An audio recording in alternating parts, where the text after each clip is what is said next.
Good afternoon, सब very very good afternoon सारे champions, good afternoon सब very very good afternoon.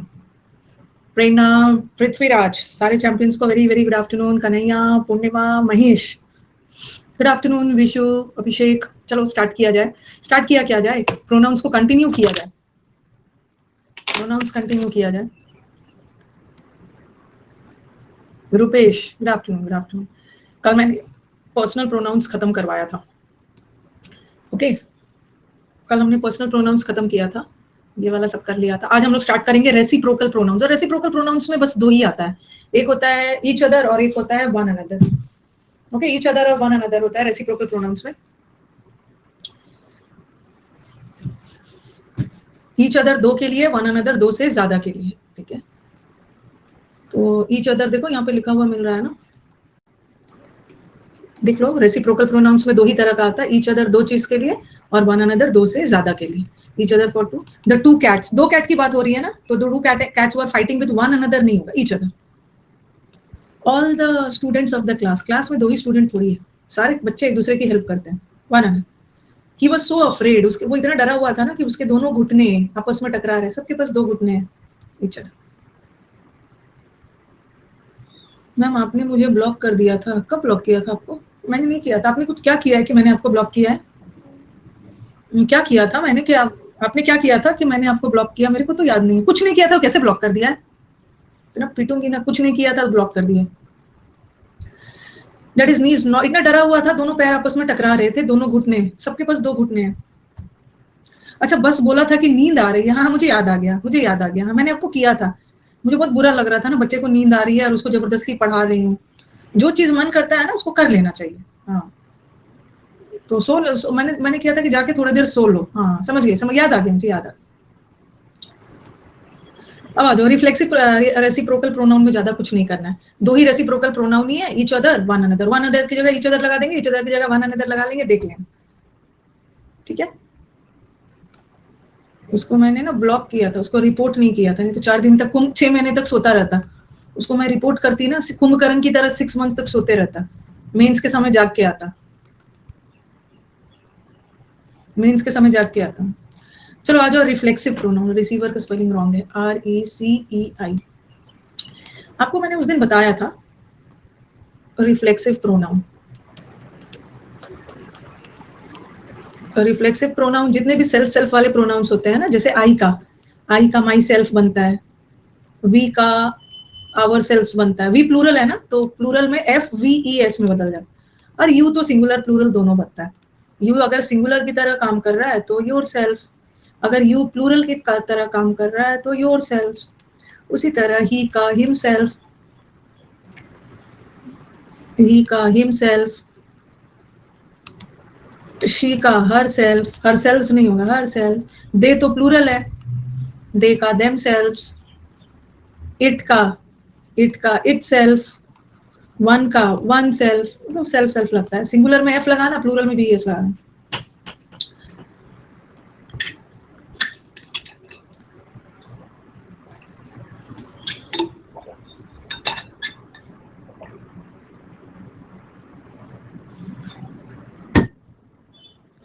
Okay अब आपके दिमाग में आएगा ये रिफ्लेक्सिव, जनरली सेंटेंस में सब्जेक्ट अलग होता है और ऑब्जेक्ट अलग होता है। जैसे मैंने लिखा ही हेल्प्ड मी, काम किसने किया? ही ने, और काम का प्रभाव किस पे जाके पड़ा? हेल्प मिला मी को ना, तो मी ऑब्जेक्ट। वाक्य में सब्जेक्ट अलग होता है और ऑब्जेक्ट अलग होता है, लेकिन जब वाक्य में सब्जेक्ट और ऑब्जेक्ट सेम पर्सन हो, वही पर्सन सब्जेक्ट भी है और काम का असर भी उसी पे पड़ रहा है, तब हम रिफ्लेक्सिव प्रोनाउन का यूज करते हैं, ठीक है। जैसे जैसे जो सब्जेक्ट है ना, उसको हम क्या बोलते हैं? सब्जेक्ट को हम बोलते हैं डूअर, जो काम कर रहा है वो सब्जेक्ट है, और जो काम का प्रभाव जिससे पड़ रहा है वो रिसीवर होता है, ठीक है। रिसीव हेल्प किसी और ने किया। तो जब सेंटेंस का सब्जेक्ट ऑब्जेक्ट सेम हो तो रिफ्लेक्सिव का यूज होता है, या सेंटेंस का डूअर और रिसीवर सेम व्यक्ति हो, काम भी उसी ने किया और प्रभाव भी उसी पे पड़ा, तो हम रिफ्लेक्सिव प्रोनाउन का यूज करते हैं, ठीक है। जैसे जैसे मैंने लिखा आई इंट्रोड्यूस्ड, अभी कुछ लिखना नहीं, I introduced myself to the manager, ठीक है। मैंने अपने आप को इंट्रोड्यूस किया मैनेजर से, मैंने अपने आप को इंट्रोड्यूस किया मैनेजर को, और फिर मैंने लिखा I introduced himself to the manager. पहला वाला सेंटेंस करेक्ट है, पहला वाला सेंटेंस करेक्ट है, रिफ्लेक्सिव आएगा। क्यों? क्योंकि यहाँ उस व्यक्ति ने खुद को इंट्रोड्यूस किया तो रिफ्लेक्सिव आएगा। आई ने खुद को किया, बट यहाँ आई ने खुद को नहीं किया, आई ने किसी तीसरे हिम को किया, यहाँ रिफ्लेक्सिव नहीं आएगा, हिम हो। आई इंट्रोड्यूस्ड हिम, आई इंट्रोड्यूस। अब कुछ बच्चा बोलेगा मैम ऐसा भी तो कर सकते हैं, आई इंट्रोड्यूस्ड हिमसेल्फ की जगह ना, हिमसेल्फ की जगह माई सेल्फ लगा देते हैं। ऐसा करोगे तो सेंटेंस का मीनिंग बदल जाएगा। हाँ, क्योंकि सेंटेंस में बोल रहा है आई ने किसी दूसरे को किया है और आपने माई सेल्फ लगा के मीनिंग बदल दिया ना, मैंने खुद को किया। बट सेंटेंस में उसने और को किया ना, रिफ्लेक्सिव मत लगाना, क्योंकि यहाँ पे डूअर अलग है, सब्जेक्ट अलग है, ऑब्जेक्ट अलग है, तो रिफ्लेक्सिव का यूज नहीं होगा, ऑब्जेक्टिव चाहिए। बट यहाँ तो डूअर रिसीवर सेम, अगर ऐसा रहता डूअर रिसीवर सेम है तो रिफ्लेक्सिव लगाना। जैसे he introduced himself, ये सही है, to the manager। he ने खुद को इंट्रोड्यूस किया, यहाँ ही ने अपने आप को किया तो ये तो सही है, बट यहाँ आई ने किसी और को किया, अपने आप को किया तो रिफ्लेक्सिव लगाना। तो if somebody asks you what is a reflexive pronoun, what is a reflexive pronoun when doer and receiver is the same person, जब वाक्य में doer और receiver सेम हो, जब वाक्य का सब्जेक्ट और ऑब्जेक्ट सेम हो, वही व्यक्ति काम कर रहा है और उसका प्रभाव भी उसी पे पड़ रहा है, तो रिफ्लेक्सिव प्रोनाउंस का यूज होता है। आई इंट्रोड्यूस माई सेल्फ, ठीक है, ही ने खुद को किया, हिमसेल्फ, ये भी सही है। बट यहाँ ही ने खुद को ना करके किसी गर्ल को किया, तो यहाँ पे हिमसेल्फ हर सेल्फ नहीं होगा ना, हर, ठीक है।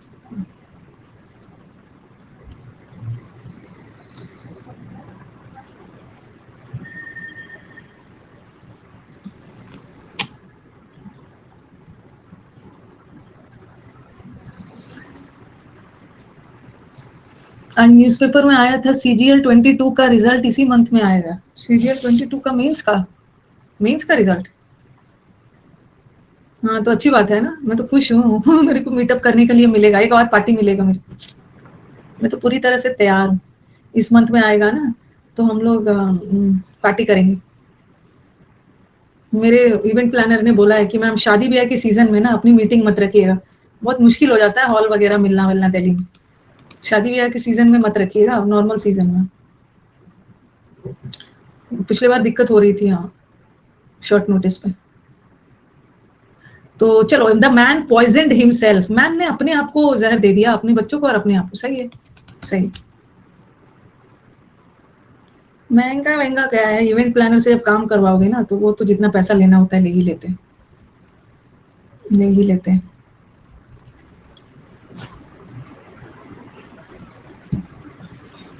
आप लोग के चेहरे की खुशी, आपका कॉन्फिडेंस, आपके अंदर जो सेटिस्फैक्शन, वो सब के आगे ना सब चीज सस्ता है।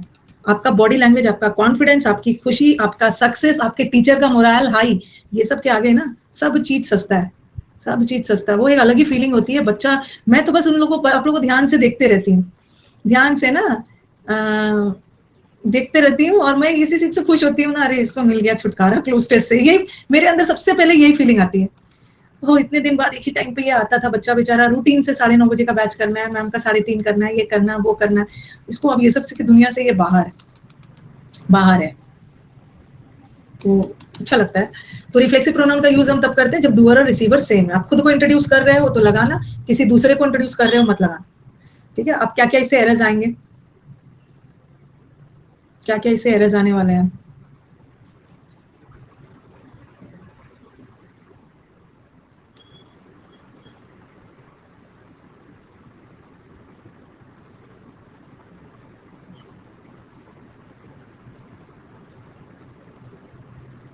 एक बच्चा डाउट लेके आया, कॉवर्ड, ही इज अ फूल, ठीक है, मूर्ख है, ठीक है। जैसे बोलते हैं ना, ही इज अ टीचर, वो एक टीचर है, तो ये मत सोचना ना कि वो टीचर की विशेषता बता रहा है। तो ही इज अ कॉवर्ड अ लगेगा, ही इज, आपने रॉन्ग लिखा है Anupam, okay, he is coward नहीं होगा, he is a coward. He is a fool, वो एक बेवकूफ है, ठीक है, बेवकूफ है। तो all these are nouns, noun है, सारा नाउन है, ठीक है। विशेषता यहाँ पर नहीं बता रहा है। कंजूस है, ही इज अ माइजर, जैसे बोलते हैं ना, अरे ये तो कंजूस है, कंजूस, जो माइजरली है ना वो एडजेक्टिव होता है, वो एडजेक्टिव है। तो चलो, रिफ्लेक्सिव प्रोनाउन होता क्या है अब मैंने बता दिया। अब रिफ्लेक्सिव प्रोनाउंस के यूजेस क्या है। सबसे पहला यूज क्या है कि रिफ्लेक्सिव प्रोनाउन वाक्य का कभी सब्जेक्ट बन ही नहीं सकता। लिखो यहाँ पे यूजेस में, और रिफ्लेक्सिव प्रोनाउन कभी भी वाक्य का सब्जेक्ट नहीं बन सकता। किसी भी प्रोनाउन को सब्जेक्ट बनने के लिए ना सब्जेक्टिव केस बनना हो। कभी कभी बोल देते हैं ना माई सेल्फ शाहरुख खान, गलत है। माई सेल्फ कभी भी सेंटेंस का सब्जेक्ट नहीं बनना होगा, आपको बोलना होगा आई एम शाहरुख खान या my name is Shahrukh Khan. ठीक है, तो राम एंड माई सेल्फ नहीं होगा, राम वाक्य का सब्जेक्ट है, एंड से जुड़ा है, ये भी subject, Ram and I, Ram and I. ठीक है,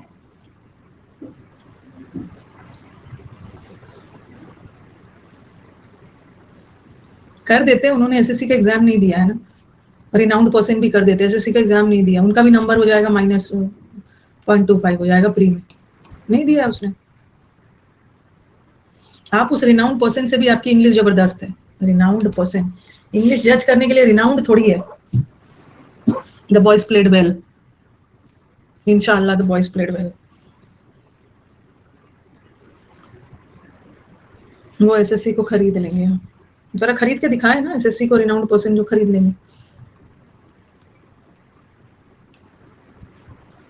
वो क्या ना, रिफ्लेक्सिव प्रोनाउन कभी भी सेंटेंस का सब्जेक्ट नहीं बनना होगा। माई सेल्फ से सेंटेंस, इंटरव्यू वगैरह में जाओगे ना, पूछेगा आपने आपको इंट्रोड्यूस करिए, तो माई नेम इज बोलना या आई एम, माई सेल्फ मत बोलना।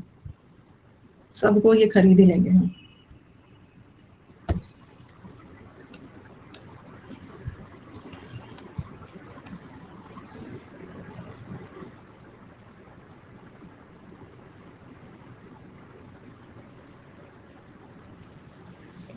ठीक है, ये वाला हो गया। और कुछ ऐसे वर्ड्स होते हैं, अब ध्यान से मेरी बात को सुनोगे, ठीक है, ध्यान से मेरी बात को सुनोगे। कुछ ऐसे वर्ड्स होते हैं ना जो हमेशा और हमेशा अपने साथ रिफ्लेक्सिव प्रोनाउन लेता है। ओके, लेकिन याद रखना है कि ये तभी लेता है ना जब डूअर और रिसीवर सेम हो, वही व्यक्ति काम भी कर रहा है, प्रभाव भी उसी पे पड़ रहा है। अब मैंने लिख दिया है कि अब सबको अलग अलग लिखवाऊंगी, क्योंकि देखती हूँ प्रैक्टिस सेट में बच्चों ने रट रखा है कि अरे इंट्रोड्यूस वर्ड जहां भी आ गया ना रिफ्लेक्सिव लगाना, अरे तभी लगेगा ना वो व्यक्ति खुद को कर रहा है, मैं अपने आप को इंट्रोड्यूस कर रही हूँ। तब पहले लिखो, पहले ये वाला लिखो, फिर मैं सबको अलग अलग समझाऊंगी कि देयर आर सर्टेन वर्ड्स ना, देयर आर सर्टेन वर्ब्स जो अपने साथ रिफ्लेक्सिव लेता है, जैसे enjoy, introduce, absent, hurt. Avail करना भर भर के आएगा एरर, वेरी इंपॉर्टेंट। अवेल करना इस मौके का फायदा उठाना, डिस्गाइज मतलब अपने आप को किसी के वेश में छुपा लेना, अडेप्ट करना मतलब सिचुएशन के अनुसार ढालना, रिकनसाइल करना मतलब मेल मिलाप, प्राइड गर्व करना, अवेंज बदला लेना, अम्यूज एंटरटेन करना, रिजाइन प्रोस्ट्रेट का मतलब है दंडवत करना सम्मान में, रिस्पेक्टफुली। ये सारे वर्ड्स अपने साथ रिफ्लेक्सिव लेता है। अब देखेंगे कब लेगा कब नहीं लेगा। यहाँ पे मैंने डाल दिया कब लेगा, जब डूअर और रिसीवर सेम, अलग अलग करते हैं। लिख लिया इसको?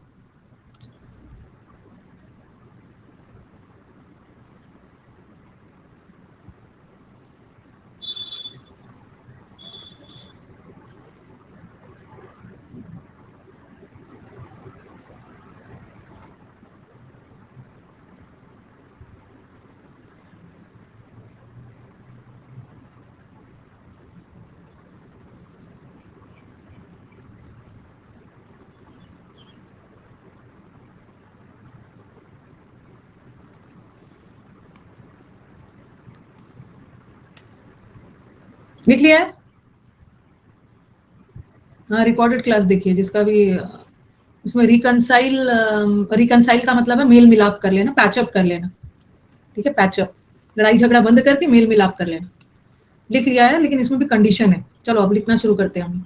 जैसे इंजॉय वर्ड, इंजॉय वर्ड ना अपने साथ रिफ्लेक्सिव तभी लेगा ना जब डूअर और रिसीवर सेम है।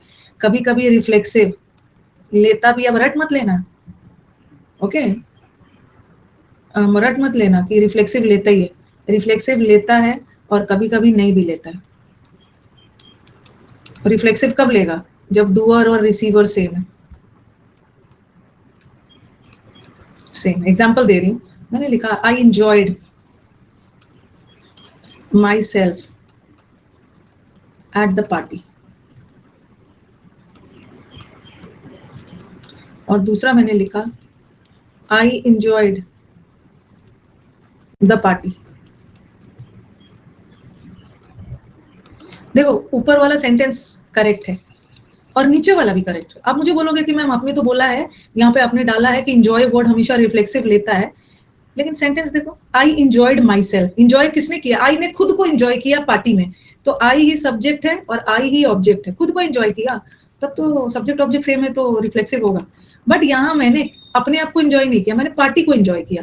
आई सब्जेक्ट है, ये क्या है? वर्ब। और आई इंजॉयड व्हाट? पार्टी। तो यहाँ मैंने पार्टी को इंजॉय किया, सब्जेक्ट अलग है, ऑब्जेक्ट अलग है, रिफ्लेक्सिव मत डालना। बट अपने आप को किया पार्टी में, एट द पार्टी, पार्टी में अपने आप को इंजॉय किया, यहाँ पार्टी को किया, यहाँ रिफ्लेक्सिव मत डालना, रिफ्लेक्सिव नहीं डालना।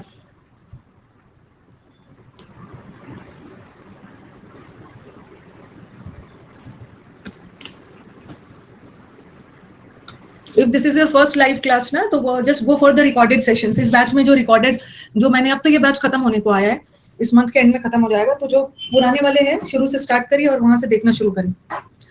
इंजॉयड हो गया, अब आ जाओ एब्सेंट।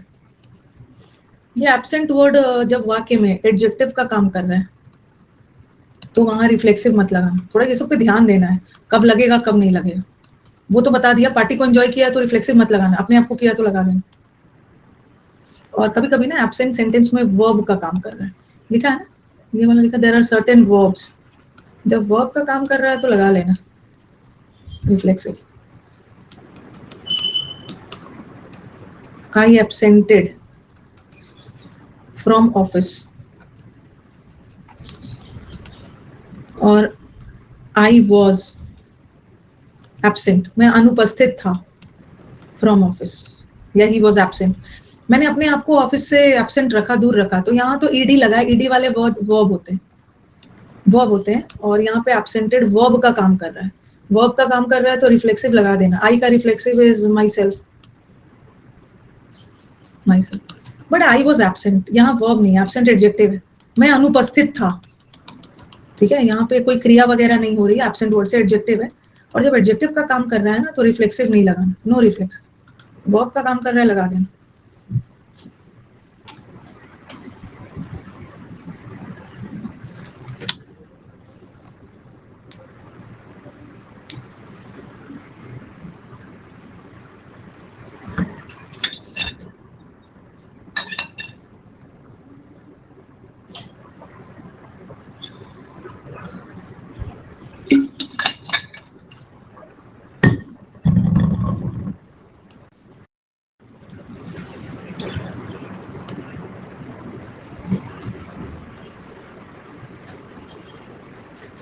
इसमें क्या लिखा है? छोटा सा क्या लिख के भेजा है? अच्छा, you and I, you and he है ना। मैंने आपको कल क्या बताया था, यू एंड ही में पहले फर्स्ट पर्सन, टेबल में कौन आता है? सेकंड पर्सन और थर्ड पर्सन, संघमित्र, तो सेकंड पर्सन थर्ड पर्सन, तो आई तो है नहीं, यहाँ यू और ही है। टेबल में पहले यू आता है फिर ही आता है, तो टेबल में पहले यू आएगा ना, तो पोजेसिव योर के अकॉर्डिंग लगेगा, ओके, योर के अकॉर्डिंग लगेगा, योर योर योर, ठीक है। तो एब्सेंट वाला हो गया। अब आ जाओ थर्ड वाला, एब्सेंट देख लो कहाँ रिफ्लेक्सिव होगा कहाँ नहीं होगा। कहाँ पे रिफ्लेक्सिव नहीं होगा? जब एडजेक्टिव होगा रिफ्लेक्सिव नहीं होगा, जब वर्ब होगा तो रिफ्लेक्सिव होगा। थर्ड वाला, ये जो रिजाइन होता है ना, रिजाइन, ये रिजाइन का दो मतलब होता है, एक तो रिजाइन ऑफिस वाला रिजाइन, रिजाइन करना from office, resign from office वाला सेंस है, और एक रिजाइन का मतलब है थक हार के सरेंडर कर देना, हार मान लेना, हार मानना, हार मानने के सेंस में हो ना। Very good very good ma'am, cleared CDS का रिटर्न, सीडीएस का रिटर्न का आ गया रिजल्ट मैम, आ गया है ना, देखो बच्चा कितना अच्छा, स्पर्श, वेरी गुड स्पर्श, कॉन्ग्रेट्स। उसका सीडीएस का, हाँ, वो तो ना आंसर की तो बाद में देते हैं, वो बहुत दिनों बाद। Very good, what should I से, व्हाट शुड आई से, वेरी गुड वेरी गुड। तो मेरी आंखों से आंसू निकल रहा है बट मैं रो नहीं पा रही हूँ, मेरी आंखें भर गई है, बहुत अच्छी बात है। मेरी आंखें ना आपके सिलेक्शन से ज्यादा ना आंखें, इसलिए मुझे लग रहा है ना कि मैम मतलब बच्चे को भगवान, प्लीज मेरी दुआ मान लीजिए, ठीक है। बच्चे का एसएसबी करवा दीजिएगा, यही असली खेल है, एसएसबी करवा दीजिएगा। इसको फिर से क्लोज टेस्ट पीक्यूआरएस की दुनिया में मत भेजिएगा, इतना मुश्किल से तो रिटर्न निकाला है। हाँ, इसको एसएससी करवा, मतलब एसएसबी करवा दीजिएगा, and you are preparing for CGL also, very good, सब अच्छा होगा, सब अच्छा होगा। बहुत बुरा लगता है ना, फिर से इसको अच्छे से आप तैयारी करिए, SSB वगैरह का, CGL भी हो जाएगा। अब भगवान का जहां मन है, आपको मन है तो उनके ऊपर है ना, होगा तो आपका सिलेक्शन दोनों में से किसी एक में हो ही जाएगा। अब उनके ऊपर है, हो सकता है दोनों में हो जाए, अब उनके ऊपर है कि कहाँ डालना है, जहां डालना है डालिए, मैं रेडी हूँ, रेडी हूँ। रिजाइन का दो मतलब होता है, एक रिजाइन का मतलब ऑफिस वगैरह से रिजाइन दे रहे हो ना, तो मत लगाना रिफ्लेक्सिव, और अपने आप को सरेंडर कर दिया भगवान के हवाले थक हार के, तो वहां पे रिफ्लेक्सिव लगा देना।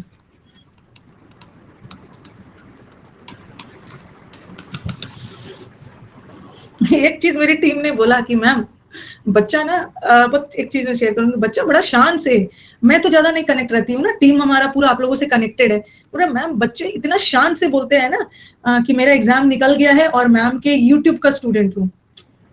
बोल रहे वो शान से लिख के भेजते हैं कि मैंने आपका पेड वेड नहीं लिया, मैं आपका यूट्यूब हूँ। जरूर वो लिखते हैं मैं आपका यूट्यूब स्टूडेंट हूँ, और उनके लिखने से, स्टाइल से पता चल जाता है ना, वो गर्व से बोलते हैं कि यूट्यूब हो, तो अच्छा लगता है ये, यही देख के ना और मोटिवेशन बढ़ जाता है यूट्यूब पे। तो अब मैंने लिखा ही रिजाइंड फ्रॉम ऑफिस, और दूसरा लिखा ही रिजाइंड टू फेट। फेट का मतलब है उसने आपको ना थक हार के, उसने अपने आप को तकदीर के हवाले कर दिया।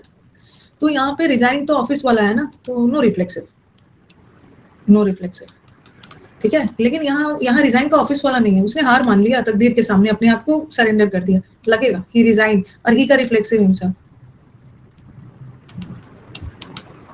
Himself himself. मेरे को अंदर से ना बहुत ज्यादा मेरी एक विश है कि मैं अपने CDS NDA के स्टूडेंट के साथ ना यूनिफॉर्म में एक इंटरव्यू शूट करवाऊं अपना। एक ने मेरे को वादा किया था कि मैम, उसका SSB भी हो गया कि जनवरी वगैरह तक ट्रेनिंग है, मैं यूनिफॉर्म में आऊंगा, बट वो आए नहीं, लग रहा है बिजी बिजी, मतलब अपने काम में, जॉब में हो गया हूँ। तो मेरी इच्छा पूरी कर दीजिएगा, रिटायरमेंट लेने से पहले ना मेरी एक इच्छा है कि CDS NDA बच्चे को यूनिफॉर्म के साथ, वीडियो यूनिफॉर्म के साथ। तो अगर रिजाइन वाला है ना, तो रिफ्लेक्सिव लगा देना, ही का रिफ्लेक्सिव, ऑफिस वाले रिजिग्नेशन में मत लगाना। उन्होंने बोला my whole English journey was started from your YouTube channel Sparsh.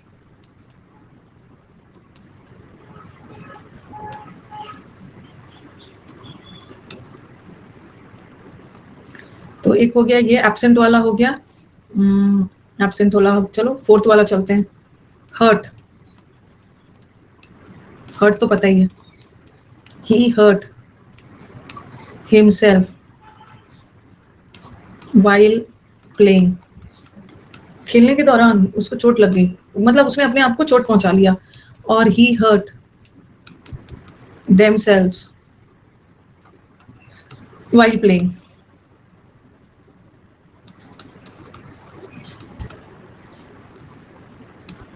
तो यहाँ ही ने खुद को चोट पहुंचाया, बट यहाँ ही ने ना किसी और को चोट पहुंचाया, तो रिफ्लेक्सिव मत लगाना, देम लगाना, देम देम देम।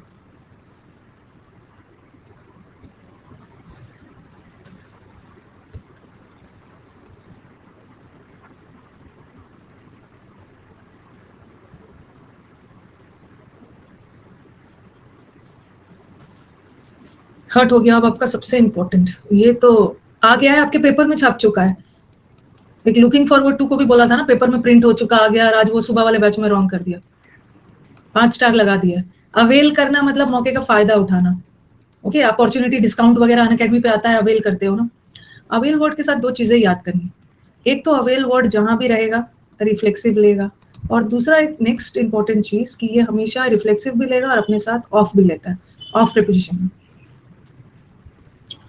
मैंने लिखा ही अवेल्ड द अपॉर्चुनिटी, मौके का फायदा उठाया।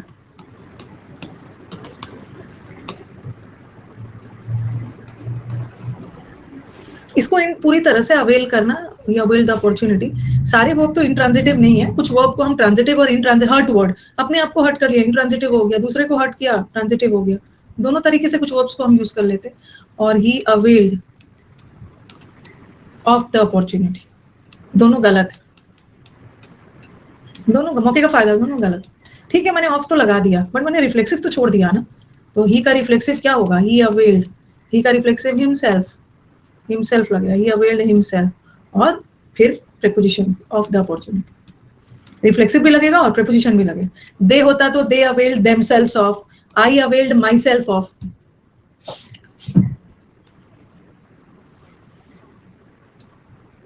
ओके,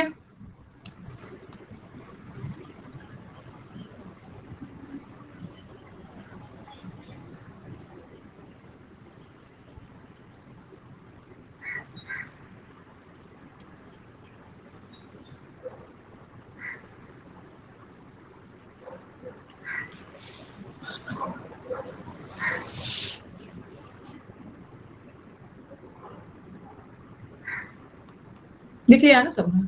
अब प्रोस्ट्रेटेड भी बहुत आता है, प्रोस्ट्रेटेड अडेप्टेड कर लेते हैं पहले. द अडेप्ट वर्ड, अडेप्ट का मतलब है सिचुएशन के अनुसार अपने आप को ढालना, अडेप्ट करना. अडेप्ट में आप अपने आप को ढाल रहे हो. रिफ्लेक्सिव लेता है, ये तो लेगा ही, लेगा रिफ्लेक्सिव. द camel adapts, या the camels adapt to the extreme heat of the desert. Desert में जो एक्सट्रीम हीट होता है ना, जो कैमल्स होते हैं वो अपने आप को उस अनुसार अडेप्ट कर लेते हैं. गलत है ना. द कैमल्स अडेप्ट, कौन अडेप्ट कर रहा है, कैमल्स खुद को कर रहा है. तो कैमल्स प्लूरल है तो देमसेल्व्स होगा ना. The camels adapt themselves,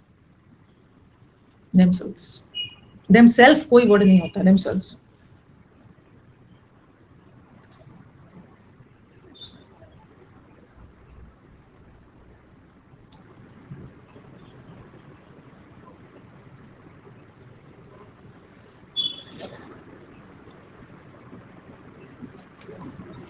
next disguise word आ जाओ. डिस्गाइज का मतलब होता है अपने आप को छुपाना. डिस्गाइज करना, अपने आप को किसी के वेश में छुपा लेना. ये भी रिफ्लेक्सिव लेता है. शी डिस्गाइज, जैसे रावण ने सीता का किडनैप किया था अपने आप को सन्यासी के वेश में. शी डिस्गाइज्ड एज अ बेगर, अरे उसने अपने आप को भिखारी के वेश में छुपा लिया था. तो वो रॉ वाला एजेंट, तो शी ने अपने आप को छुपाया ना, बेगर वेगर को छोड़ी छुपाया, हरसेल्फ.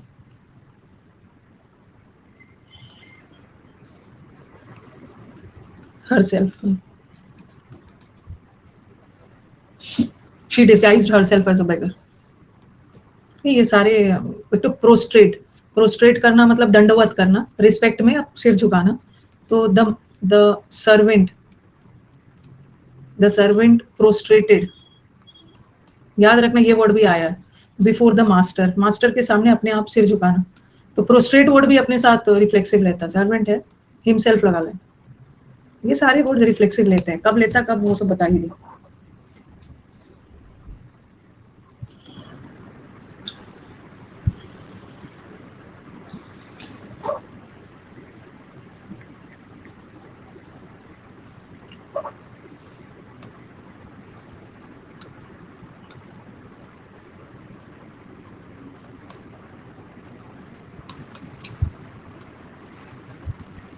ठीक है, तो इसमें से सारा आपको कब लेता है, कब, ये सब करवा दिया. अब आगे बढ़ो. ये रिफ्लेक्सिव का आपका. ये अब नेक्स्ट पे चलते हैं. कल हमारा प्रोनाउंस खत्म हो जाएगा.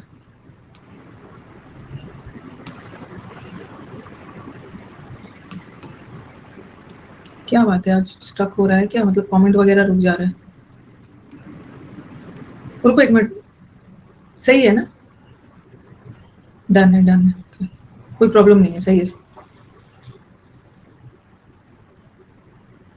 All good. अब आओ ये वाला. ये तो वैसे मैंने क्वेश्चन टैग में भी आपको पढ़ाया था. क्वेश्चन, इससे बहुत ज्यादा एरर आ रहा है.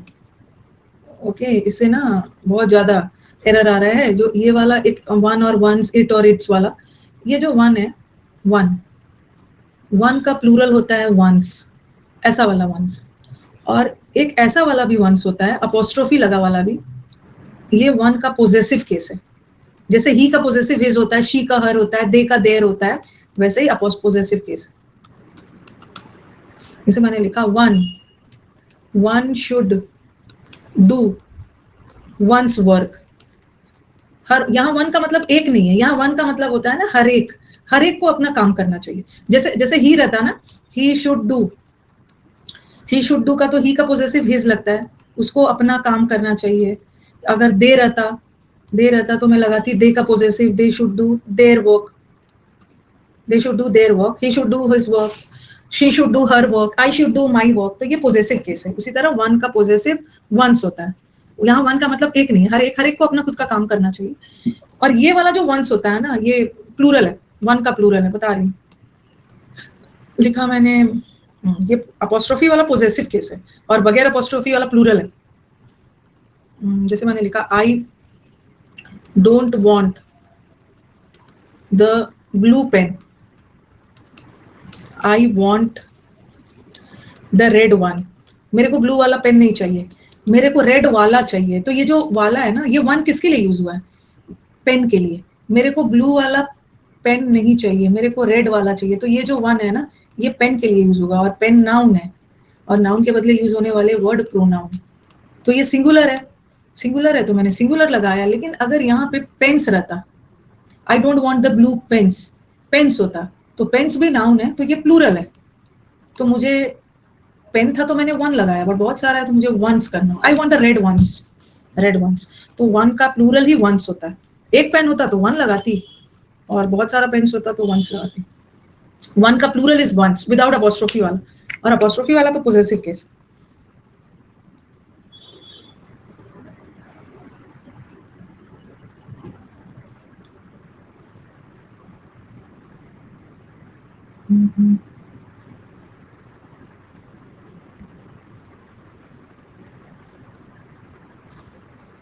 चलिए नेक्स्ट।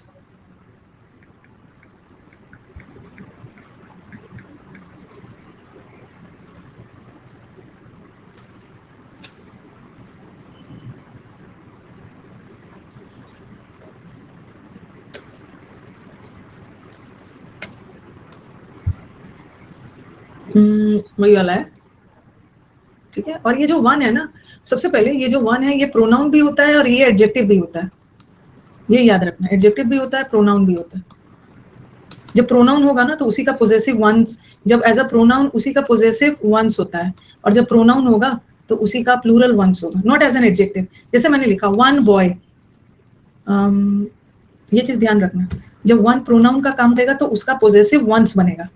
अगर प्लूरल वन प्रोनाउन का काम कर रहा है, उसका प्लूरल वंस बनेगा, नॉट एज एन एडजेक्टिव। मैंने बोला वन बॉय वाज प्रेजेंट, तो वहाँ क्या है? यहाँ वन एडजेक्टिव है ना, क्योंकि बॉय तो नाउन है, और नाउन की विशेषता बताने के लिए एडजेक्टिव चाहिए। वन बॉय वाज प्रेजेंट, तो यहाँ तो एडजेक्टिव है। अगर मैं इसका पोजेसिव लगाती तो ये सही होता, one boy did one's work, one boy did one's work. यहाँ वंस गलत होता, क्योंकि वंस तो तभी लगाएंगे जब ये प्रोनाउन का काम कर रहा है, बट यहाँ का वन तो एडजेक्टिव है, ठीक है। बॉय की बात हो रही है तो वंस नहीं लगाएंगे। One boy did his work, his. ये भी चीज ध्यान रखना है, वन का पोजेसिव वंस तभी करोगे जब वन प्रोनाउन का काम करे, प्रोनाउन का काम करे।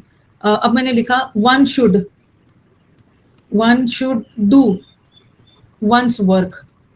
यहाँ और एक चीज और है, यहाँ वन का मतलब है एक लड़का प्रेजेंट था, और यहाँ वन का मतलब एक नहीं है, एक वन का मतलब हर एक है, हर एक को अपना काम करना चाहिए। तो ये शुड डू वर्ब है, वर्ब ने अपना एग्रीमेंट सब्जेक्ट से किया है। यहाँ का वन सब्जेक्ट है, सब्जेक्ट होने के लिए नाउन या प्रोनाउन, तो ये प्रोनाउन है, वन प्रोनाउन का काम करेगा तभी वंस पोजेसिव लगा। One should do one's work, हर किसी को अपना खुद का काम करना चाहिए। Okay, one should help others. Next मिलेगा सेंटेंस यहाँ पे, ड्यूटीज का ये विकास का कमाल है, ड्यूटीज का स्पेलिंग। वन शुड डू, यहाँ का वन क्या है? प्रोनाउन है ना, प्रोनाउन सब्जेक्ट है, और हर एक को अपनी ड्यूटीज करनी चाहिए। हर एक का सेंस आए ना तो वंस लगाना, और उसी का रिफ्लेक्सिव वन सेल्फ बनता है। One should do their work मत लगाना, दे का देयर बनता है, वन का वंस बनता है। गांधी जी ने कहा है हर किसी को अपने रिस्पेक्ट करना चाहिए, रिलीजन वंस। और वन ऑफ द स्टूडेंट्स, तो यहाँ वन का मतलब हर एक के सेंस में नहीं है। याद रखना है कि वन का पोजेसिव वंस तब लगाना ना जब वन का मतलब हर एक हो। यहाँ तो वन ऑफ द स्टूडेंट मतलब बहुतों में से एक ही ने किया, तो वंस तो नहीं लगाओगे, देर भी नहीं लगाओगे, या तो हिज या तो हर। स्टूडेंट्स में मेल फीमेल क्लियर नहीं है, male. I don't want the blue pen बता दिया, मुझे ब्लैक वाला चाहिए, रेड वाला। तो पेन का वन हो गया पेन के बदले, और प्लूरल आ गया तो वंस।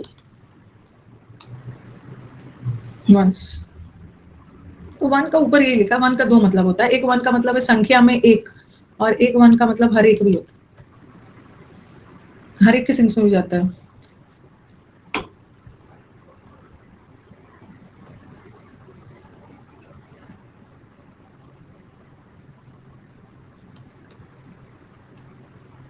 नेक्स्ट, अब ये वाला कर लेते हैं। अब सुबह के बैच में देख रहे होगे, सुबह के बैच में ना एक तो ये वाला वन का प्लूरल वंस और वन का पोजेसिव ऐसा वाला एरर आता है, और ये वाला जहाँ इट्स की जरूरत है ना, ये वाला इट्स, ये मैंने क्वेश्चन टैग में भी पढ़ा है, ये इट्स लगा दें।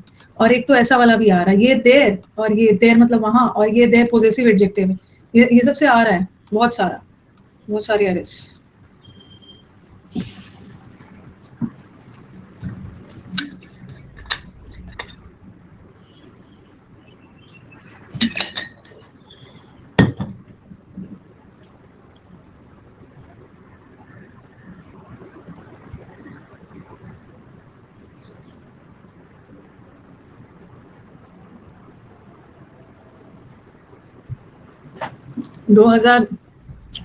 हाँ, इस सैटरडे को क्लास, इस सैटरडे से शुरू होने वाला है क्लास, क्लोज टेस्ट का 11 बजे, और संडे को 12:30 बजे।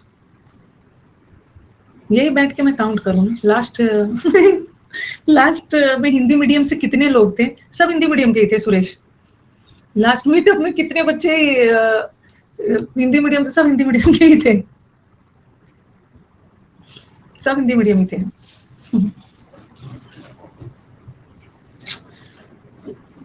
यही सोच सोच के ना क्या बोलूं मैं। इंग्लिश मीडियम वालों का कौन सी हालत खराब है, सब रॉन्ग करते हैं वो भी। ये सब हिंदी मीडियम इंग्लिश मीडियम मत लाओ, ये सब मूवी में ही ठीक लगता है। अब आ जाओ, ये जो इट है ना, यह, और ये इसका इट्स है, यह इसका। और आपको याद होगा जब मैंने आपको क्वेश्चन टैग पढ़ाया था तो आपको याद है ये इट्स का क्या मतलब है? ये जो अपोस्ट्रोफी है, ये इट इज भी हो सकता है, ये इट वॉज भी हो सकता है, इट हैज भी हो सकता है। ऐसे ही करूंगी ना, दो रो में सीट बनवाऊंगी, हिंदी मीडियम वाले इस साइड, इंग्लिश मीडियम वाले इस साइड। तो ये वाला अपोस्ट्रोफी का मतलब ना इज भी हो सकता है, वॉज भी हो सकता है, हैज भी हो सकता है, बट ये इट तो पोजेसिव केस है, ठीक है। ये इट, अब आप यही सोचोगे ना, अरे पोजेसिव बनाने के लिए तो अपोस्ट्रोफी लगाते हैं, तो आप यही सोचोगे इट के साथ अपोस्ट्रोफी लगाए तो पोजेशन बता रहा है, नहीं, क्योंकि इट का पोजेशन बताने के लिए ऑलरेडी इट्स आता है। ये इट्स का मतलब अलग, it is, it was, is. मैं तो हिंदी में ही पढ़ा रही, मैं तो इंग्लिश मीडियम से। आप देखोगे ना, जब मैंने अपना करियर स्टार्ट किया था, उस समय मेरे पढ़ाने का लैंग्वेज सुनोगे आप, टीचिंग और आप आज सुनोगे तो आप बोलोगे अरे मैम आपको क्या हो गया, आप तो बहुत ज्यादा बदल गए हो, आप तो बहुत ज्यादा ही बदल गए हो।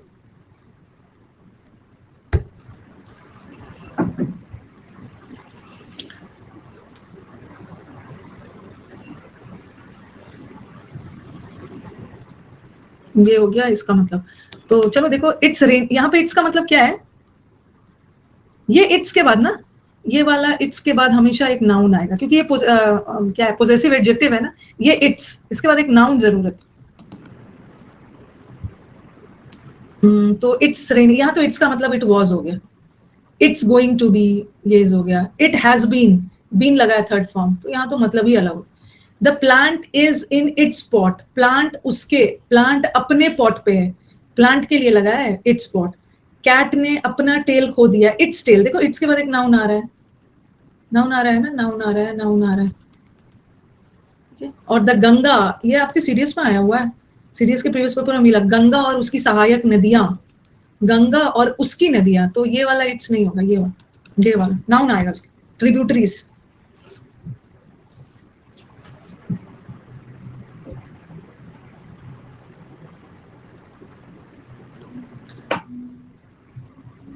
Okay, so this was the difference between it and its. आज ना मैं आपको सारा, रुको एक मिनट को छोड़ा तो नहीं है ना, यहाँ से देख ले रही हूँ। ये वाला हो गया, रिफ्लेक्सिव हो गया, ये भी हो गया। अभी तो रिलेटिव प्रोनाउन तो बहुत अच्छे से होगा डिटेल में, इसी का तो इंतजार था, बहुत डिटेल में होने वाला है। पहले मैं छोटी छोटी चीजों को ना कंप्लीट कर देती हूँ ताकि पूरे डेडिकेशन के साथ हम लोग रिलेटिव प्रोनाउन पढ़ेंगे, जहाँ बच्चों को दिक्कत होती है। ठीक है, ये वाला मैं लास्ट में पढ़ाऊंगी। बहुत सारा है रिलेटिव प्रोनाउन, पहले छोटा छोटा करवा दूँ। इट और इट्स हो गया है। रिलेटिव प्रोनाउन तो लंबा है, स्टार्ट ही करूंगी आगे से। चलो स्टार्ट ही कर लेते हैं।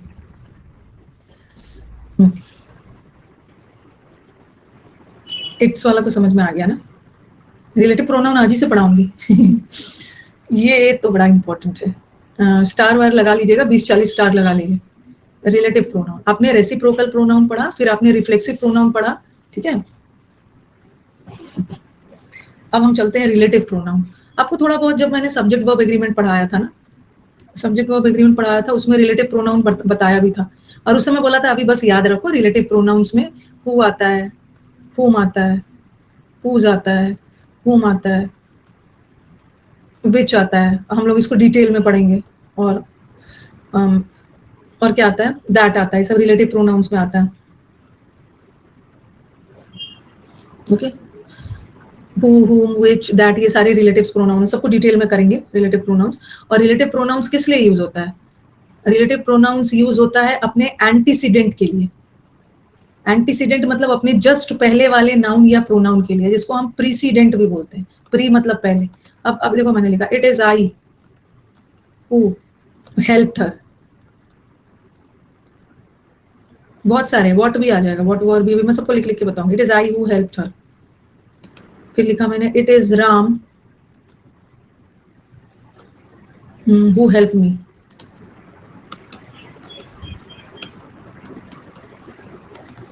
This is the only pen that I want. ये एकमात्र पेन है जो मुझे चाहिए। अब कौन सा रिलेटिव प्रोनाउन है? ये रिलेटिव प्रोनाउन। हु भी रिलेटिव प्रोनाउन है, दैट भी रिलेटिव प्रोनाउन है। रिलेटिव प्रोनाउन किसके लिए लगा है? ये वर्ब है ना, ये वर्ब है, ये भी वर्ब है। अब ये रिलेटिव प्रोनाउन किसके लिए लगा है? ये रिलेटिव प्रोनाउन लगा है आई के लिए। आई ने हेल्प की। जैसे प्रीसीडेंट, रिलेटिव प्रोनाउन अपने जस्ट पहले वाले नाउन या प्रोनाउन के लिए यूज होता है। इट इज राम, ये हु किसके लिए? Ram. This is the pen, ये दैट किसके लिए? पेन। तो रिलेटिव प्रोनाउंस अपने एंटीसीडेंट के लिए यूज होता है, जिसको हम प्रीसीडेंट भी बोलते हैं। प्री का मतलब पहले, और एंटी का मतलब भी होता है पहले। ये वाला एंटी का मतलब होता है बिफोर, अपने बिफोर, अपने पहले वाले नाउन प्रोनाउन। अब ये भी एक एंटी होता है ना, ये एंटी का मतलब है आपका विरोधी, विरोधी आपके ऑपोजिट। जैसे आपने सुना होगा ना एएम, एएम को बोलते हैं एंटी, एंटी मेरिडियन। और पीएम को बोलते हैं पोस्ट मेरिडियन। जो 12 बजे से बिफोर है, एंटी मतलब बिफोर, वो एएम है, 12 बजे के बाद इस PM. Anti meridian, post meridian. तो रिलेटिव प्रोनाउंस अपने एंटीसीडेंट के लिए यूज होता है। एंटीसीडेंट में जस्ट पहले वाले नाउन या प्रोनाउन के लिए। एक तो ये हो गया। अब ये रिलेटिव प्रोनाउन, हाँ रिलेटिव प्रोनाउन अपने एंटीसीडेंट के लिए यूज होता है, ठीक है। और कभी कभी ना, कभी कभी होता तो ये ध्यान से सुनना कि रिलेटिव प्रोनाउन कई बार कंजंक्शन का भी काम कर जाता है। हम रिलेटिव प्रोनाउन को कंजंक्शन की तरह भी काम करवा ले सकते हैं। जैसे मैंने ही इज द बॉय, और फिर लिखा मैंने ही हेल्प मी, ही हेल्प मी। ये एक वाक्य है और ये एक वाक्य है। ये एक वाक्य मैं बता रही हूँ। जैसे मैंने लिखा ही इज द बॉय, इस दोनों को मैं अभी सब बताऊंगी। हु हेल्प मी, ये दोनों से, ही इज द बॉय ये लड़का है और इसने मेरी हेल्प की, ये लड़का है ना जिसने मेरी हेल्प की। तो देखो मैंने ये दो वाक्य को जोड़ दिया, दो वाक्य को जोड़ दिया। क्या लगाकर? हु लगाकर, हु लगाकर जोड़ दिया ना। तो हु लगाकर जोड़ा तो कहीं ना कहीं ये हु, सबसे पहले तो ये हु रिलेटिव प्रोनाउन है। किसके लिए लगा है? बॉय के लिए, बॉय के लिए। लेकिन इस हु से वाक्य को भी तो जोड़ दिया है, तो ये रिलेटिव प्रोनाउन के साथ कंजंक्शन का भी काम कर जाता है, कंजंक्शन का भी काम कर जाता है। हाँ, कंजंक्शन का भी काम कर रहा है, ठीक है। एक बार बता दो, इतना दूर क्लियर है? हम थोड़ा सा फिर दैट वाले पे जाएंगे। हु वाला से भी ज्यादा प्रॉब्लम दैट देता है।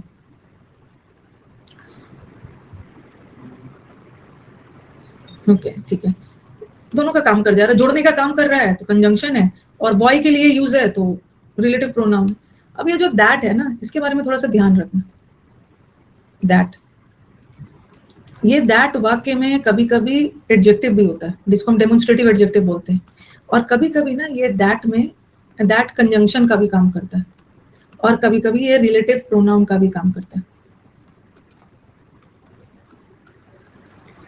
तो आप बोलोगे कि मैम रिलेटिव प्रोनाउन और कंजंक्शन तो सेम ही लग रहा है, यहाँ पे हु जो था रिलेटिव प्रोनाउन था तो वही मीनिंग दे रहा था और कंजंक्शन भी था तो वही सेंस आया, लेकिन ये डैट के साथ थोड़ा अलग है। ठीक है, अब ये सेंटेंस देखना, ये मैंने लिखा, ही सेड दैट, ठीक है, he said that he would come,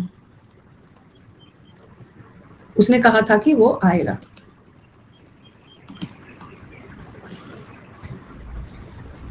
दूसरा, अब this is the book, this is the book that I need, that I need, ठीक है। और दूसरा मैंने लिखा that boy help me, that boy help me. अब देखना यहाँ का दैट क्या है, यहाँ का दैट कंजंक्शन है ना, असली वाला कंजंक्शन है, इसमें रिलेटिव प्रोनाउन की मिलावट नहीं है, असली वाला कंजंक्शन। यहाँ दैट का मतलब की निकल रहा है, यहाँ का दैट ना, देखो हम रिलेटिव प्रोनाउन को कंजंक्शन की तरह यूज कर सकते हैं, बट कंजंक्शन को रिलेटिव प्रोनाउन की तरह यूज नहीं कर सकते। रिलेटिव प्रोनाउन को कंजंक्शन की तरह भी यूज किया जा सकता है, बट कंजंक्शन को रिलेटिव प्रोनाउन है। तो यहाँ तो ये एकदम कंजंक्शन है, यहाँ पे दैट ना कहीं से रिलेटिव प्रोनाउन नहीं है। ठीक है, क्यों नहीं है रिलेटिव प्रोनाउन? क्योंकि अगर दैट रिलेटिव प्रोनाउन होता ना तो उसके पहले कुछ ना कुछ नाउन आता ना, नाउन या प्रोनाउन। देखो यहाँ का दैट रिलेटिव प्रोनाउन है, तो उसके पहले कुछ ना कुछ नाउन आ रहा है ना, उसका एंटीसीडेंट प्रीसीडेंट आ रहा है। ठीक है, एंटीसीडेंट, लेकिन यहाँ दैट के पहले तो कुछ नाउन प्रोनाउन नहीं आ रहा है, नहीं आ रहा है ना, दैट के पहले कुछ नाउन प्रोनाउन नहीं आ रहा है, तो यहाँ तो रिलेटिव प्रोनाउन नहीं है, कंजंक्शन है, कंजंक्शन। ठीक है, और यहाँ का दैट रिलेटिव प्रोनाउन है। ठीक है, रिलेटिव प्रोनाउन किसके लिए यूज होता है? अपने जस्ट पहले वाले नाउन। और यहाँ का दैट क्या है? यहाँ का दैट तो कंजंक्शन है ही नहीं, कुछ जोड़ नहीं रहा है, यहाँ का दैट प्रोनाउन भी नहीं है, क्योंकि अगर प्रोनाउन होता तो उसके साथ नाउन थोड़ी आता है। ये तो नाउन की विशेषता बता रहा है, कौन सा बॉय, दैट बॉय, इसको डेमोन्स्ट्रेटिव एडजेक्टिव बोलते हैं, डेमोन्स्ट्रेटिव एडजेक्टिव बोलते हैं। ठीक है, ही सेड दैट, तो दैट याद रखना सेंटेंस देख के, एक दैट का मतलब है की, उसने कहा था कि, ये की से सेंटेंस जुड़ रहा है ना, सब्जेक्ट वर्ब एक साइड है, यहाँ भी सब्जेक्ट वर्ब एक साइड है, क्लॉज है, दोनों को जोड़ रहा है, की वाला सेंस आ रहा है, कंजंक्शन लास्ट वाले में। अब एक आपका एग्जाम का ना बहुत फेवरेट एरर आता है, इसको ऐसे ऐसे डिजाइन बना के लिखो, एकदम डिजाइन में ही लिखना, नोट। हाँ, सेकंड में कंजंक्शन और रिलेटिव प्रोनाउन दोनों है।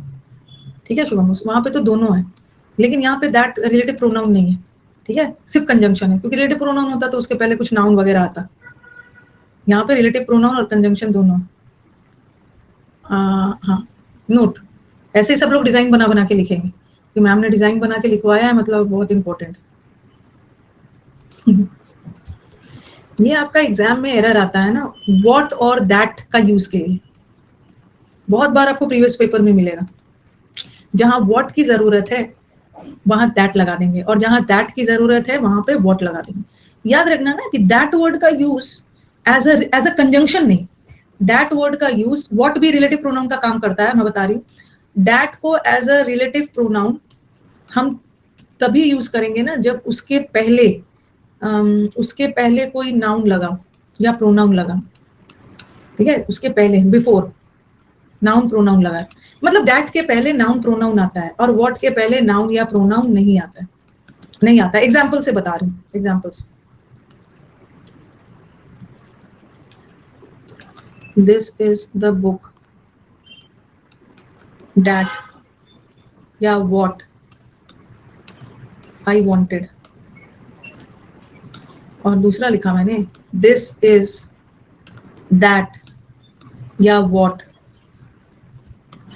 I wanted. सेंटेंस देखने में कंफ्यूज मत होना, बस व्हाट का जगह डैट लगा देते, डैट की जगह व्हाट, एक छोटा सा ट्रिक याद रखो। यहाँ पे देखो, दिस इज द बुक, ये तो वही बुक है ना जो मेरे को चाहिए। अब ये जो व्हाट है ना, इसको भी हम एज अ प्रोनाउन यूज कर देते हैं, व्हाट को भी एज अ प्रोनाउन यूज कर लेते हैं, क्योंकि व्हाट का जवाब देने वाला या तो नाउन होता है या तो प्रोनाउन होता है, व्हाट का जवाब देने वाला। ये ऐसा पढ़ा है ना, नाउन या प्रोनाउन की पहचान व्हाट होती है। अब यहाँ पे इन्होंने क्या किया ना, एक नाउन लगा दिया। ठीक है, यहाँ पे एक देखो, अब आपको डिसाइड करना है कि व्हाट लगाए या दैट लगाया जाए।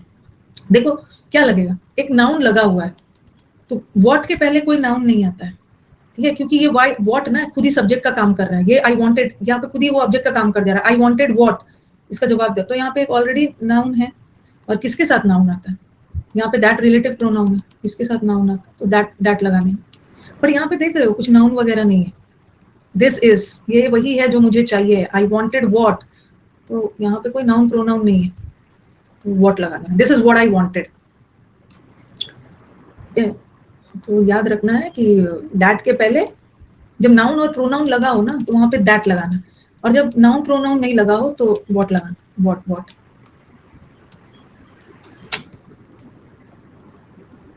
This is what I wanted, this is the book that I wanted.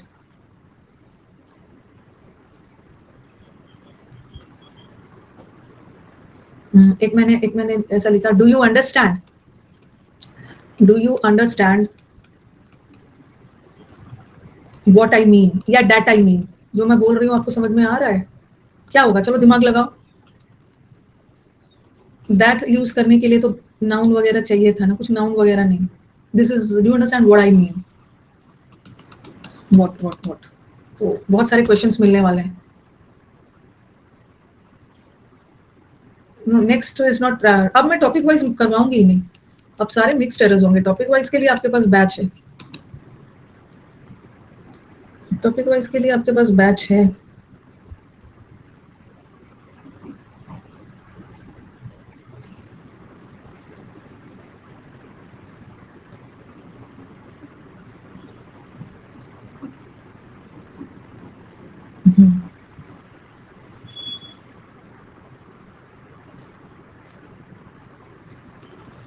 Done, चलो ये तो बता दिया, अब हम अलग अलग करेंगे, ठीक है। ये व्हाट और दैट वाला ना नोट लिखवा के करवाना बहुत, बस मुझे सबसे पहले तो मुझे बताना था कि रिलेटिव प्रोनाउन होता क्या है, और रिलेटिव प्रोनाउन को कई बार ना हम एज अ कंजंक्शन भी यूज कर लेते हैं, कैसे, और ये मैंने अलग से लिखवा दिया ना, क्योंकि यहाँ से भर भर के एरर्स आएगा कि कहाँ दैट यूज होगा, कहाँ व्हाट होगा, कोई नाउन प्रोनाउन लगाया तो दैट लगा देना, नाउन प्रोनाउन नहीं लगाया तो व्हाट लगा देना, व्हाट लगा।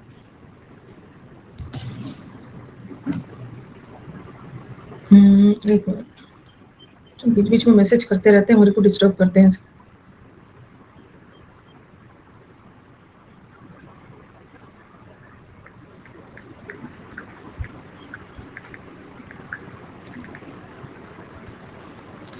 I have completed your what next? I watch recorded. If you remember, I asked you earlier.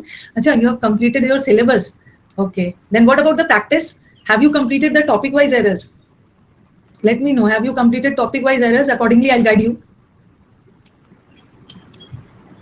तो ये वाला आपका है। अब चलो अलग अलग करते हैं।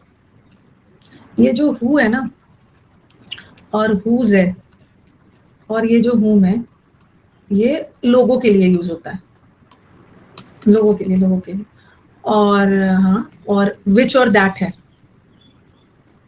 ये जो विच और दैट है ये लोगों के लिए भी और चीजों के लिए भी, ये मत समझना कि ये चीजों के लिए होता है, ये लोगों के लिए भी और थिंग्स के लिए, ठीक है। हु ऑन पर्सन के लिए, और ये पर्सन्स और थिंग्स दोनों के लिए।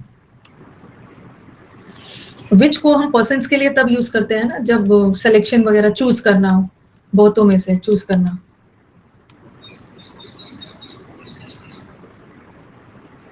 What to do grammar wise? I'll talk to you later. Okay, just 5 minutes before I end the class. Now I'll speak to you.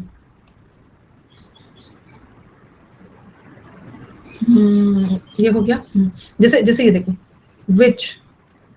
which या who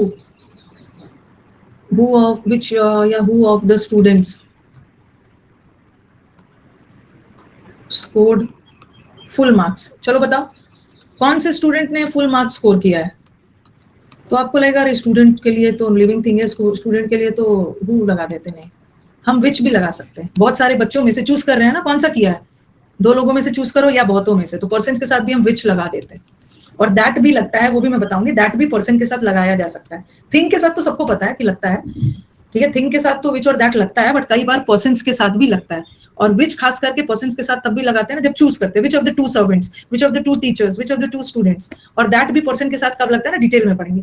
पहले तो अब आ जाओ, ये हु उस पर्सन के लिए लगता है, ये सब है क्या, ये जो है ये क्या है, ये हु सब्जेक्टिव केस है, सब्जेक्टिव केस है, मतलब हु डिनोट करता है सब्जेक्ट को। हु हम वाक्य में सब्जेक्ट के लिए यूज करते हैं, सब्जेक्ट के लिए। और ये जो whom होता है ये ऑब्जेक्टिव केस है, हु का ऑब्जेक्टिव केस है। इसका मतलब है कि ये ऑब्जेक्ट डिनोट करता है, इट डिनोट्स ऑब्जेक्ट। और ये जो हुज है ना, पोजेसिव केस है। हुज मतलब किसका, हुज बुक, किसकी किताब, ये पोजेसिव केस, ठीक है, पोजेसिव केस। और इसके बाद ना हमेशा एक नाउन आता है, इसके तुरंत बाद एक नाउन आएगा, it takes a noun, possession बता, पोजेसिव एडजेक्टिव ही मान के चलो।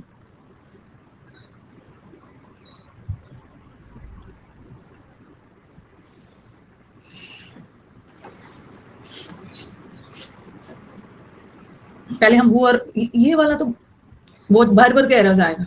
जहां हु चाहिए वहां हुम लगा देंगे, और जहां हुम चाहिए हु लगा देंगे। छोटे सेंटेंस में तो ट्रिक व्रिक काम आ जाता है, लेंथी में नहीं काम आता है।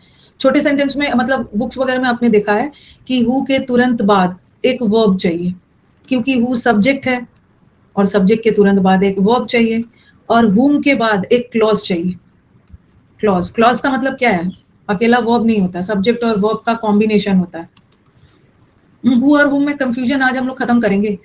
ये वाला लिखा हुआ मिल जाता है ना कि हु के तुरंत बाद एक वर्ब चाहिए और हुम के तुरंत बाद एक क्लॉज चाहिए, ठीक है, ये लिख देते हैं। और ये छोटे सेंटेंस में तो काम आ जाता है, ये ट्रिक काम कर जाएगा, लेंदी में नहीं आता है। जहां एक ही सेंटेंस में 3-3 4-4 सब्जेक्ट हो, उसका 4-4 वर्ब हो, देखो ये ट्रिक मैं काम करवा दे रही। ही, मैंने लिखा he is the boy who या हुम स्टोल द बुक।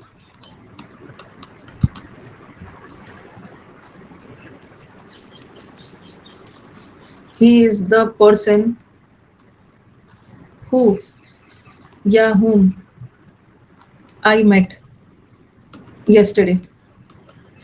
ट्रिक काम करवा देना, छोटे सेंटेंस में ट्रिक काम करवा देना, एक एक क्लॉज रहे जहाँ पे। अब आप क्या बोलोगे कि ये तो मैम स्टोल है, और स्टोल वर्ब है, और वर्ब ने अपना एग्रीमेंट सब्जेक्ट से किया है ना। बुक तो ऑब्जेक्ट है, हमें ऑब्जेक्ट मिल गया, हमें वर्ब मिल गया, हमें सब्जेक्ट की तलाश है। Okay,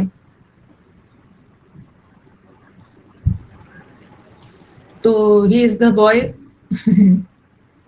he is the boy who, क्योंकि किसके तुरंत बाद वर्ब आता है, किसके, सब्जेक्ट के बाद, ठीक है, सब्जेक्ट के बाद वर्ब आता है। हाँ, तो हु होगा, हुआ,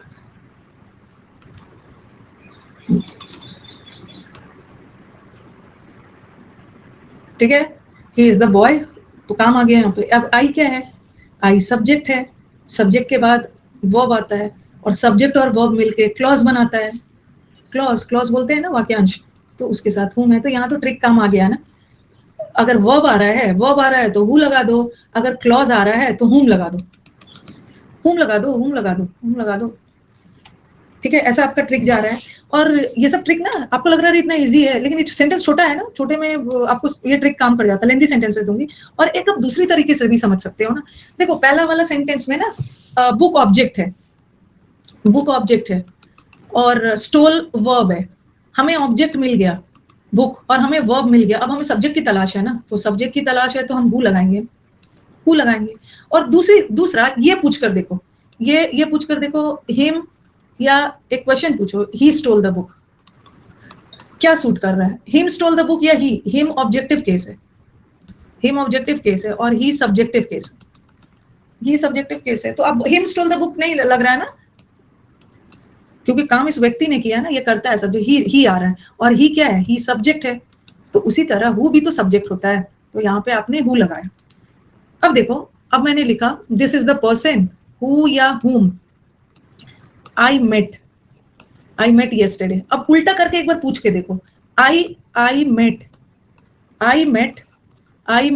ही होगा या हिम, या आई मेट क्या है, आई मेट दे होगा या देम। तो ऑब्जेक्ट आ रहा है ना, आई मेट हिम होगा, मतलब ऑब्जेक्ट का जवाब आ रहा है, ऑब्जेक्ट का जवाब आ रहा है तो हु मत लगाना, हुम। हर समय ट्रिक व्रिक काम नहीं करवाओगे ना, थोड़ा सेंस भी देख लेना होता है। I met him, I met her, I subject है और मेट वर्ब है, और आप जिससे मिल रहे हो वो आपका ऑब्जेक्ट है ना, मैं उससे मिला। तो थोड़ा सा उल्टा करके भी पूछ के देखने से ना हो जाता है। ही स्टोल, ही का जवाब आ रहा है, he stole, she stole, they stole, ये सब सारा सब्जेक्ट है तो सब्जेक्ट लगाना। I met him, I met him, ये वही व्यक्ति है ना जिससे मैं कल मिला, I met him, I met her, I met them. ठीक है, तो ये सब ट्रिक लगाने की क्या जरूरत है? अब सेंटेंस को लेंदी करती हूँ, सेंटेंस को लेंदी करते हैं। अभी नहीं, अनअकैडमी पे अभी मेरा इंडिविजुअल बैच तुरंत लॉन्च हो जाएगा। अभी तुरंत इंडिविजुअल बैच लॉन्च हो जा रहा है, तो कहाँ से छोड़ के जाऊंगी? छोड़ के जाने के पहले ना आपको पूरा बता के जाऊंगी 3-4, क्योंकि मेरे थ्रू काफी सारे बच्चे अनअकैडमी पे आते हैं मेरे यूट्यूब से, तो बहुत सारे बच्चों का जवाबदेही है मेरे ऊपर। ठीक है, थोड़े से बच्चे होंगे ना, तो थोड़े से बच्चे को समझाया जा सकता है। सारे यूट्यूब तो फिर अनअकैडमी ही आते हैं, तो कुछ भी डिसीजन लेने के पहले ना 3-4 महीने पहले खबर कर देना हो। तो अभी ऐसा कुछ भी नहीं।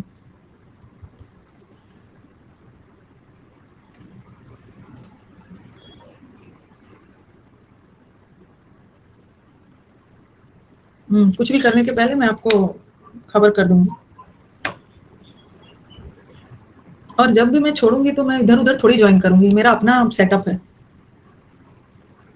ठीक है, जब भी मैं छोड़ूंगी ना, तो ये कभी मत सोचना कि इधर उधर मैं ज्वाइन करूंगी, मेरा अपना प्लेटफॉर्म रेडी है। मेरा अपना प्लेटफॉर्म रेडी है, और कोई हो सकता है किसी के साथ कोलैबोरेशन हो जाए जब भी कभी छोड़ू, जो मेरा इंतजार कर रहा है। अभी नहीं, अभी नहीं। अभी नहीं, अभी मैं पूरा डेडिकेटेड यहाँ पे, अभी मैं डेडिकेटेड यहाँ पे पूरा हूँ। और आराम से पढ़िए उड़िए, वो सब दिमाग अपना मत लगाइए। ठीक है, दिमाग उमाग ज्यादा इधर उधर मत लगाइए, चुपचाप पढ़िए। अभी अभी आओ, चलो लेंदी सेंटेंस करते हैं। अभी यूसी लाइव ऐप पे मैंने पहली बार क्लास लिया था ना। मैंने यूसी लाइव ऐप पे जब कोविड में मैंने अपना ऑफलाइन बंद किया था, तो यूसी लाइव पे पहली क्लास डाली थी। यहाँ पे इतने बम्पर एडमिशन हुए थे ना, अनअकैडमी का सब एडमिशन रुक गया था। तो भाई अनअकैडमी को तो दिक्कत होगी ना। आप जहाँ पे काम कर रहे हो उनका पूरा लॉस करवा के और अपना ऐप चला के कमा रहे हो, तो उनको दिक्कत तो होगी ना। फिर एक हाई लेवल की मीटिंग बैठाई गई। ठीक है, पहले हु और हुज वाला करते हैं, इसको लिखने की जरूरत नहीं है, मैंने लिखवा दिया, लिखवा दिया। अब आप सेंटेंसेस करते हैं सीधे। यहाँ पे देखो, यहाँ भी ये वाला अभी छोड़ दो, इसको ऊपर वाला जो है ना मैं बाद में करवाऊँ, हुज वाला बाद में। ये देखो यहाँ वर्ब है ना, ये तो छोटा सेंटेंस है, वर्ब है, और वर्ब के साथ सब्जेक्ट आ गया। ये गर्ल ने मेरी हेल्प की, किसने हेल्प की? शी ने हेल्प किया मेरा, ही ने हेल्प किया, दे ने हेल्प किया, तो सब्जेक्ट की जरूरत है ना। और मी तो ऑब्जेक्ट है ही, हमें तो ऑब्जेक्ट मिल गया, हमें सब्जेक्ट चाहिए गर्ल। और यहाँ भी देखो वर्ब है, वर्ब, और वर्ब को भी तो सब्जेक्ट चाहिए। I met my friend, him was returning नहीं होगा, he was returning from market, तो ही सब्जेक्ट का जवाब आ रहा है, तो वो होगा। और यहाँ तो he has a dog, he loves, he love करता है किसको? डॉग को। He loves her, he loves him, he loves me, he loves them, object का जवाब आ रहा है ना। तो एक क्लॉज है इसके साथ, तो हूं, ये तो ठीक है, छोटा है। अब चलो लेंदी सेंटेंसेस पे चलते हैं। लेंदी लेंदी सेंटेंस, चुपचाप अपने पढ़ने पे ध्यान दिखाइए। ये सब ना विशेष साइकिल से हटिए, कौन कहाँ छोड़ रहा है, कौन जा रहा है ना। आप अपना पढ़ के ना एग्जाम निकालो, पढ़ के चुपचाप कहाँ जा रहा आ रहा है, क्या उससे मतलब है आप लोग। ये भी मैंने बता दिया, रिलेटिव प्रोनाउन, प्रोनाउन के साथ साथ कंजंक्शन का भी काम करता है। ठीक है, अब पढ़ना है। ये सब ये भी बता दिया। उस सब्जेक्ट के लिए Marie Curie was a scientist, जिसने बहुत सारे नोबल, मतलब 2 नोबेल प्राइज जीता है। तो ये वर्ब है, क्या जीता है? नोबेल प्राइजेस जीता है। ये ऑब्जेक्ट है, और सब्जेक्ट को वर्ब ने अपना एग्रीमेंट सब्जेक्ट से किया ना। Who one Nobel prizes? He one, she one, they one, I when. ये भी ठीक है, नेक्स्ट। हाँ चलो, यहाँ से ना थोड़ा सा बहुत, एक क्लॉज, एक वर्ब, ये ऐसे ऐसे वाले सेंटेंस में थोड़ा सा दिक्कत है। ज्यादा आपका प्रॉब्लम ना, अगर वर्ब आ रहा है ना, वर्ब आ रहा है, ध्यान से सुनना, वर्ब आ रहा है तो आंख बंद करके हु लगा दो। कुछ वर्ब दिख रहा है तो हु लगाना, क्योंकि वर्ब ने अपना एग्रीमेंट सब्जेक्ट से किया है। लेकिन अगर क्लॉज आ रहा है ना, तो ये क्लॉज में कभी कभी हुम भी लग जाता है और हु भी लग जाता है। क्लॉज वाले में, वर्ब वाले में तो हु लगेगा ही, क्लॉज वाले में कभी कभी हु और हुम लग जाता है। जब सेंटेंस लेंदी होता है ना, थोड़ा सेंस देखना होता है। चलो शुरू करते हैं, हम लोग अपना ढूंढते हैं। यहाँ पे पेयरिंग बताओ, ये एक वर्ब है, यहाँ तो कोई दिक्कत नहीं है, हिम ऑब्जेक्ट है। जब वर्ब आ गया ना, तो आंख बंद करके हु। यहाँ भी कोई क्लॉज नहीं है, वर्ब आ गया है, वर्ब आ गया तो आंख बंद करके हु। यहाँ भी वर्ब आ गया है, क्लॉज में देखना है, क्लॉज वाले में हमेशा हुम ही नहीं होता, कभी कभी हु भी होता है। आंख बंद करके हु। अब यहाँ पे ये सब्जेक्ट आया है, और अब आ गया है वर्ब, और सब्जेक्ट और वर्ब आ गया है, मतलब क्लॉज आ गया है। और क्लॉज वाले में थोड़ा कंफ्यूजन है, क्लॉज वाले में हु भी हो सकता है, हुम भी हो सकता है। अब हम डिसाइड करें, अरे ये तो इजी है, यहाँ तो क्ल्यू छोड़ दिया है, यहाँ तो प्रेपोजिशन लगा दिया है, और प्रेपोजिशन के बाद तो ऑब्जेक्टिव केस आता है ना, क्योंकि प्रेपोजिशन का सब्जेक्ट नहीं होता है, प्रेपोजिशन का ऑब्जेक्ट होता है हूँ। और उल्टा करके पूछो, I am speaking to him, I am speaking, मैं किसी और से बात कर रहा हूँ ना, I am speaking to her, I am speaking to them, object आ रहा है, और यही तो ऑब्जेक्ट ऑब्जेक्ट। ठीक है, अभी और आगे चलते हैं, और भी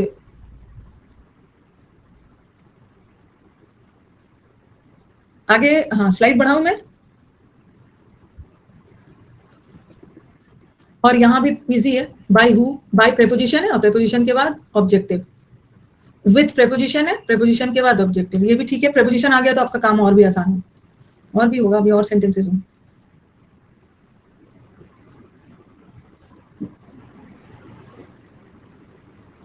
और बहुत सारी चीजें होती है। ये सबसे ज्यादा ना, ये जो सबसे ज्यादा ये कंट्रोवर्सी और गंदगी एसएससी वर्ल्ड में ही फैला। आप बैंकिंग में जाके देखो ना, इतना पागल नहीं है टीचर के पीछे सब, टीचर को गॉड और गॉडेस बना के नहीं बैठे, चुपचाप पढ़ते हैं, निकालते हैं, कैट मैट वाले बच्चे निकालते हैं, सब अपना करते हैं। सबसे ज्यादा ना इसी को, ये बच्चे पागल हुए हैं, क्योंकि ये बच्चे ना, व्हाट शुड आई से, वेरी इम्प्रेशनेबल है।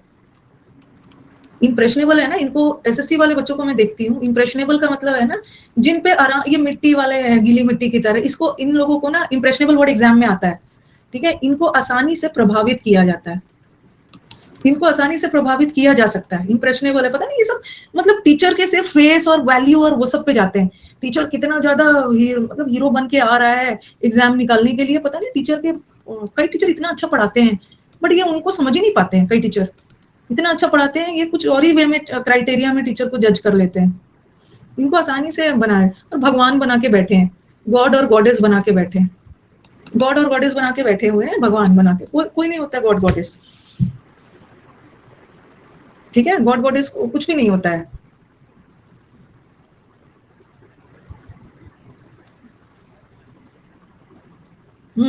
और जब यूट्यूब पे भी ना, बहुत अच्छी की बात है, मैंने भी अपना जब यूट्यूब शुरू किया था ना, यूट्यूब शुरू किया था मैंने, तो छोटे लेवल से स्टार्ट किया था, तो मेरा ना यूट्यूब शुरू करने के पीछे, मैं सच बात बता रही हूँ, यूट्यूब शुरू करने के पीछे ना, मतलब जो बच्चे जो थोड़े फीस नहीं दे सकते हैं, उनको पढ़ाना उद्देश्य नहीं था, ठीक है, मेरा भी एक सेल्फिश मोटिव था ना, कि मैं यूट्यूब के थ्रू पूरे इंडिया के बच्चों तक पहुंचूं, ठीक है। हाँ, मतलब मैं अपनी रेंज बढ़ाना चाहती थी ये, और मुझे पता नहीं था ना कि मैं जो कर रही हूँ ना अच्छा कर रही हूँ। मेरे डिसीजन, बीच में कोविड आ गया, तो मेरा डिसीजन अच्छा था कि मैं यूट्यूब से, हाँ, पहले यूट्यूब ऐसा नहीं है कि मैं अपने कोई ऐसा जाके बोल रहा है ना चैरिटी और ये सब, मेरा यूट्यूब करने के पीछे ही मेन उद्देश्य था कि मैं अपनी रेंज बढ़ाऊं। मेरे को थोड़ी पता था कि मेरे को ऑनलाइन आना है, तो मैं भी पूरे बच्चों तक जाना चाहती थी, ठीक है।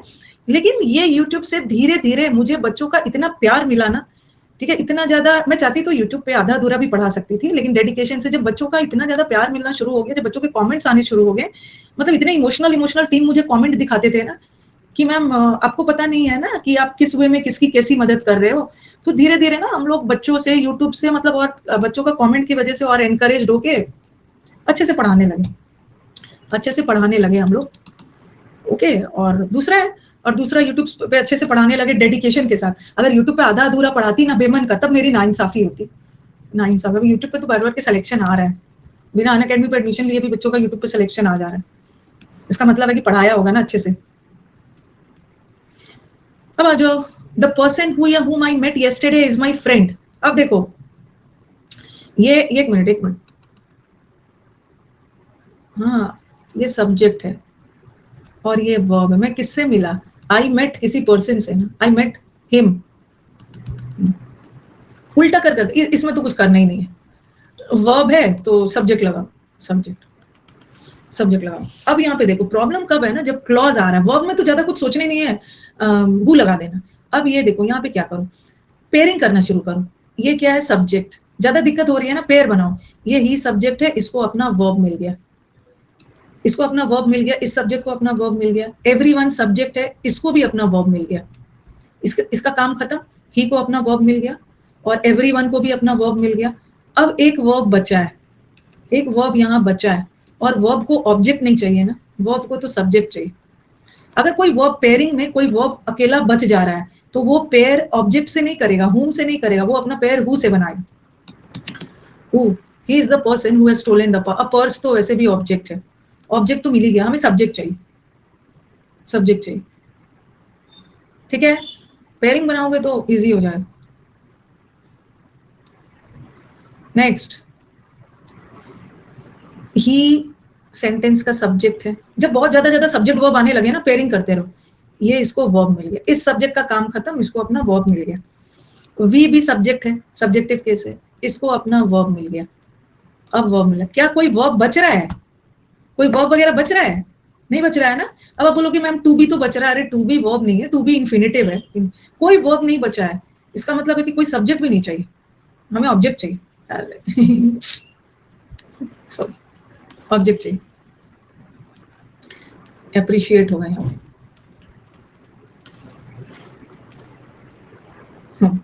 ही क्या है? सब्जेक्ट है। ये क्या है? ये हो गया, वर्ब है, वर्ब है।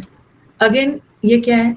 सब्जेक्ट है, और ये वर्ब है। सबको, हर सब्जेक्ट को अपना अपना वर्ब मिल गया। इसका मतलब कोई वर्ब बचा ही नहीं। जब वर्ब नहीं बचा है तो उसको सब्जेक्ट भी नहीं चाहिए, उसको ऑब्जेक्ट चाहिए।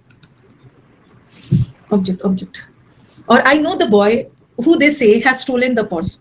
आई सेंटेंस का सब्जेक्ट है, ये वर्ब है, इस सब्जेक्ट को वर्ब मिल गया। दे को से मिल गया, इसको भी अपना वर्ब मिल गया। अब हमारे पास एक वर्ब बचा है ना, और बचा है तो सब्जेक्ट चाहिए, तो हु होगा, हु होगा। कल तो बहुत जल्दी प्रोनाउन खत्म हो जाएगा, ज्यादा कुछ अब प्रोनाउन में है नहीं, मतलब जल्दी क्या लग ही जाएगा, 45 1 आवर लग ही जाए।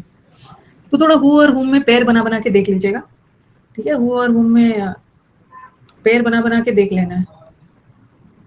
ठीक है, तो एंड किया जाए ना। अब मैं कुछ दूसरा भी, मतलब अभी रिलेटिव प्रोनाउन मैंने खत्म नहीं किया।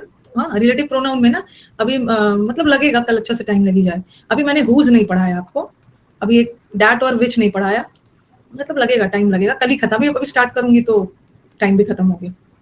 ये तो एंड किया जाए, कल कल हो जाएगा, कल हो जाएगा। सैटरडे संडे तो छुट्टी है। चलो अब मिलते हैं 4 बजे। जिन बच्चों को फ्रेजल वर्ब की क्लास करनी है मैम, वो सारे फ्रेजल वर्ब करवाइए ना, जो बार बार एग्जाम्स में आते हैं, तो आ जाएंगे इंद्रधनुष चैनल पे 4 से 5। कल होगा फिक्स प्रीपोजिशन, लिंक